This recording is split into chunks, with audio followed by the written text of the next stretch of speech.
Sinuyod namin ang bawat lugar dito sa Butuan. Kada kanto, kada tao, kada pamilya ay may iba't ibang kwento ng kahirapan. Isang katanungan ang pumasok sa aming mga isipan.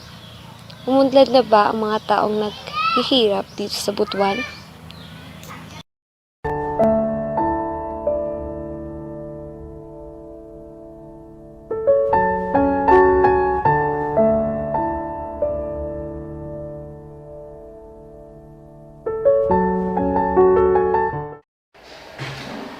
Sa aming muling pag-iikot-ikot, nakilala namin si Ate Cristina at Ate Charmaine. Hiningi namin ang kanilang opinyon tungkol sa kahirapan. Okay. Christina po. May pamilya na po ba? Wala, pero may kinakasama sa buhay. Ano pong ano yung trabaho?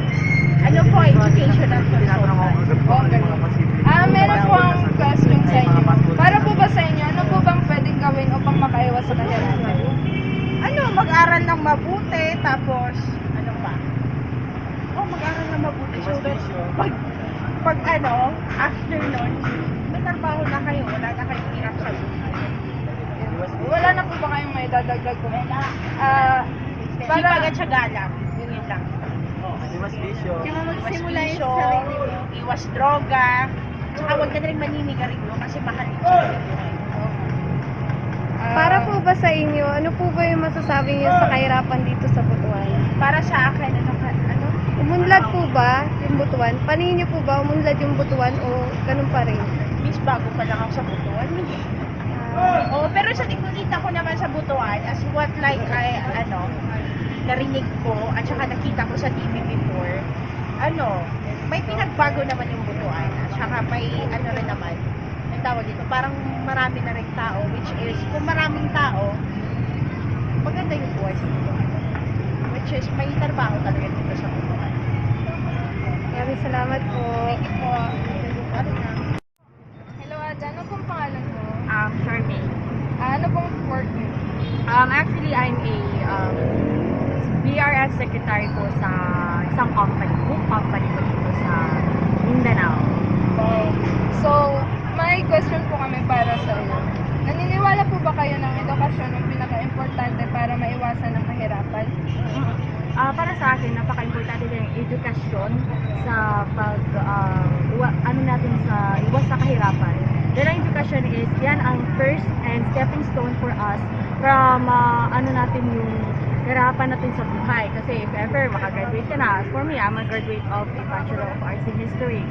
So, once na makahanap, kasi yan ang stepping stone para makahanap ka na rin ng trabaho. So, once na may trabaho ka na, may maano na ka rin na may ipon na pera. So, kung baka sakaling, may pamilya na po ba kayo? Wala pa, single pa.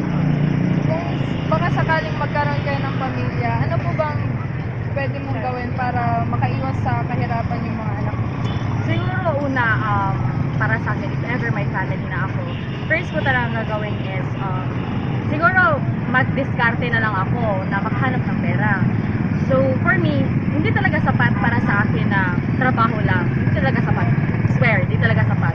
So, like, make a way para makahanap ka ng trabaho. Like, for example, ganito, very relaxed lang yung trabaho ko, chill lang. So, we have to make ways such as make business online, maghanap din ng tawag niya, trabaho in like sideline mo, mas importante talaga yung mga negosyo din na gagawin natin. Ayan. Salamat po. Salamat po.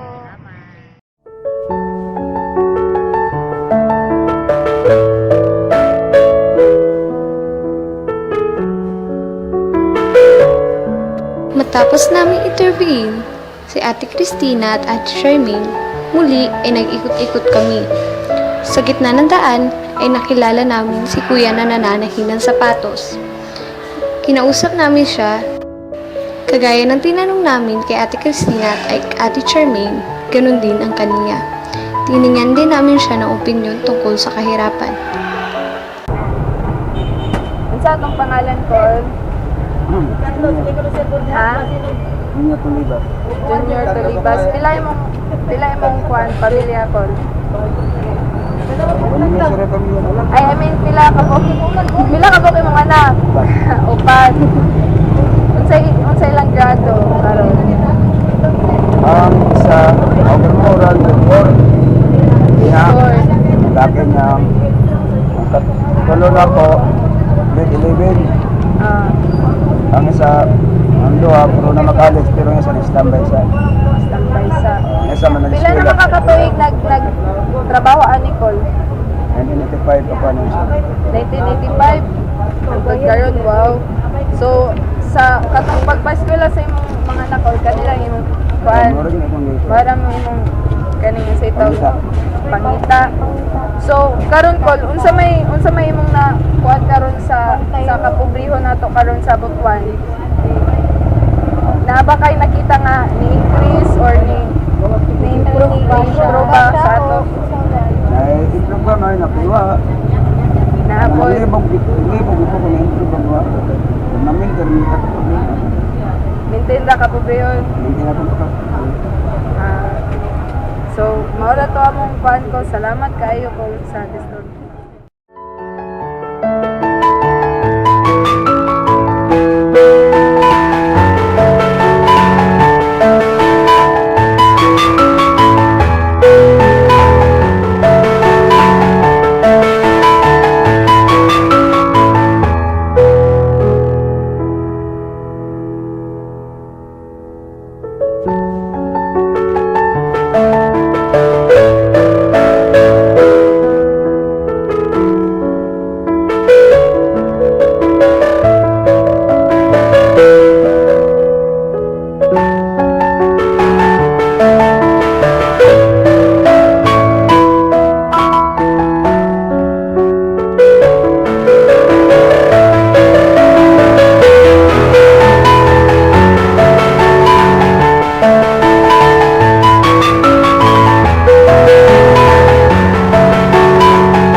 What's your name, ate? Fishbowl store. Robilin Hinon. Robelyn Hinon.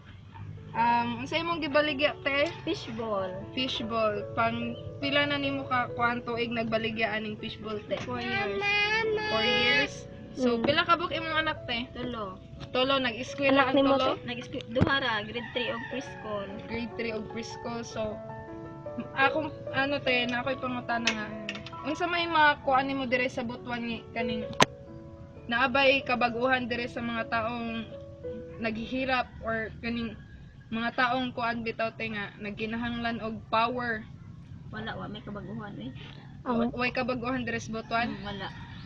na wala pud ka te in your own parang personal nimo ba? Wala pud ka naka-experience na murag nag-unlad na asenso na ang Wala mo raming gihapon. sa 4 years nimo na nagtrabaho ana ba? Mura gihapon. Lagi hapon. Mao ra gyapon Sakto ra. ang kahimtang. Sakto ra mga kaon. Kakaon. So, Igo ra. Igo ra. Dili gid ka nang as in nga makaingon ka na naapay mabilin, magkakulang-kulang pa. Igo ra gikat bugas bayad utang. bayad utang. Murag ana gyud te kay murag dira gyud ta nabuhi sa utang. Utang. Yeah, so dool ra imong balay te. Ito likod. Likod pikas aw nara di ay.